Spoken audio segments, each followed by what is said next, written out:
आप मुझे कल शादी की शॉपिंग करवा रहे हैं? तकलीफ में देख के टेंशन हो रही थी। तुम वो घटिया शांजे को छोड़ना पड़ा।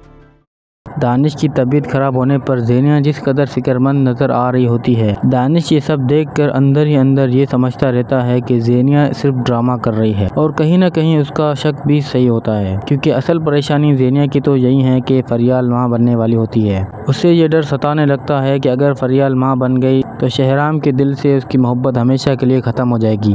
वो जितनी कोशिश करती है शहराम को दोबारा अपनी तरफ करने की, उतना ही वक्त उसके हाथों से निकलता जा रहा है। दूसरी तरफ शांजे की शादी की तैयारियां जोरों शोर से चल रही होती है। फेरोज उसे शॉपिंग के लिए मॉल लेकर जाता है ताकि वो खुद को फ्रेश महसूस करे, उसका मूड ठीक हो सके। मगर वहीं पर मॉल में अचानक से शांजे का पहला शोहर उनके सामने आ जाता है। वो शांजे को देखते ही उस पर तंज करना शुरू कर देता है और उसे पुरानी बातें याद दिलाकर उसे जलील करने की कोशिश करता है। फेरोज फौरन बीच में आकर उसे रोकता है और सख्त लहजे में कहता है कि अब शांजे की जिंदगी से दूर रहे तो ही बेहतर है उसके लिए। मगर शांजे का एक्स हस्बैंड मुस्कुराते हुए फेरोज से कहता है, तुम शायद नहीं जानते हो शांजे मुझसे मोहब्बत क्या करती थी। देखते हैं क्या तुमसे ये उतनी मोहब्बत कर पाएगी जितनी वो मुझसे पहले किया करती थी। ये अल्फाज सुनकर शांजे अंदर ही अंदर टूट सी जाती है। उसके चेहरे का रंग उड़ जाता है और वो खुद को बिल्कुल ही बेबस महसूस करने लगती है, खासकर इसलिए क्योंकि फेरोज की माँ पहले ही इस रिश्ते के खिलाफ थी। घर लौटकर जब शांजे रोती हुई शेराम को सब कुछ बताती है तो शेराम का गुस्सा कंट्रोल से बाहर हो जाता है। वो बिना कुछ सोचे समझे शांजे के पहले शोहर के पास पहुंच जाता है